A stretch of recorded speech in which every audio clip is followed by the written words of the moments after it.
Hello friends, welcome to my YouTube channel. क्या ऐसे भी होते हैं बेटे? खुद ही देख लो। अगर वीडियो अच्छा लगे तो चैनल को सब्सक्राइब करना बिल्कुल ना भूलें। हेलो माँ, मैं रवि बोल रहा हूँ। कैसी हो माँ? मैं ठीक हूँ बेटे। ये बताओ तुम और बहू दोनों कैसे हो? हम दोनों ठीक हैं माँ। आपकी बहुत याद आती है।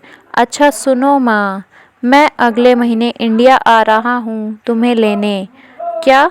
हाँ माँ, अब हम सब साथ ही रहेंगे। नीतू कह रही थी माँ जी को अमेरिका ले आओ, वहाँ अकेली बहुत परेशान हो रही होंगी। हेलो, सुन रही हो माँ? हाँ हाँ बेटे। बूढ़ी आंखों से खुशी की अश्रुधारा बह निकली।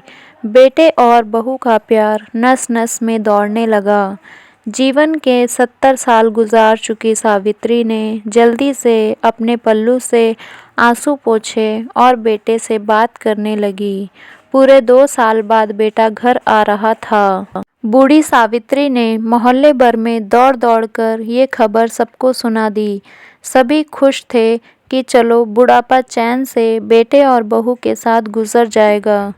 रवि अकेला आया था। उसने कहा कि माँ, हमें जल्दी ही वापस जाना है, इसलिए जो भी रुपया पैसा किसी से लेना है वो लेकर रख लो, और तब तक मैं किसी प्रॉपर्टी डीलर से मकान की बात करता हूँ। मकान? माँ ने पूछा। हाँ माँ, अब ये मकान बेचना पड़ेगा, वरना कौन इसकी देखभाल करेगा? हम सब तो अब अमेरिका में ही रहेंगे। बूढ़ी आंखों ने मकान के कोने कोने को ऐसे निहारा जैसे किसी अबोध बच्चे को सहला रही हो। आनन फानन और औने पौने दाम में रवि ने मकान बेच दिया। सावित्री देवी ने वो ज़रूरी सामान समेटा जिससे उनको बहुत ज़्यादा लगाव था। रवि टैक्सी मंगवा चुका था। एयरपोर्ट पहुंचकर रवि ने कहा, माँ, तुम यहाँ बैठो, मैं अंदर जाकर सामान की जांच और बोर्डिंग और वीज़ा का काम निपटा लेता हूँ। ठीक है बेटे। सावित्री देवी वहीं पास की बेंच पर बैठ गई। काफ़ी समय बीत चुका था। बाहर बैठी सावित्री देवी बार बार उस दरवाजे की तरफ देख रही थी इसमें रवि गया था, लेकिन अभी तक बाहर नहीं आया। शायद अंदर बहुत भीड़ होगी सोचकर बूढ़ी आंखें फिर से टकट की लगाए देखने लगती। अंधेरा हो चुका था। एयरपोर्ट के बाहर गहमा गहमी कम हो चुकी थी। माँ जी, किससे मिलना है? एक कर्मचारी ने वृद्धा से पूछा। मेरा बेटा अंदर गया था टिकट लेने, वो मुझे अमेरिका लेकर जा रहा है, सावित्री देवी ने घबराकर कहा। लेकिन अंदर तो कोई पैसेंजर नहीं है। अमेरिका जाने वाली फ्लाइट तो दोपहर में ही चली गई।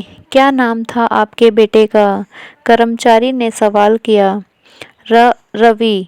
सावित्री के चेहरे पे चिंता की लकीरें उभर आईं। कर्मचारी अंदर गया और कुछ देर बाद बाहर आकर बोला, माँ जी, आपका बेटा रवि तो अमेरिका जाने वाली फ्लाइट से कब का जा चुका है।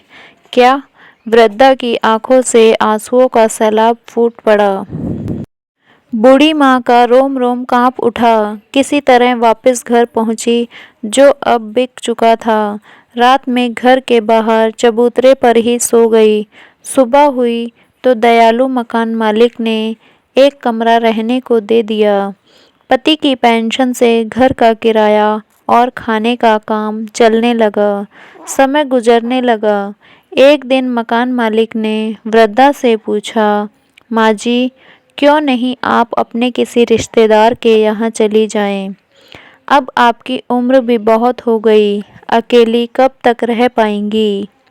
हाँ, चली तो जाऊं, लेकिन कल को मेरा बेटा आया तो यहाँ फिर कौन उसका ख्याल रखेगा? आँख से आंसू आने लग गए दोस्तों। माँ बाप का दिल कभी मत दुखाना, माँ तो माँ होती है।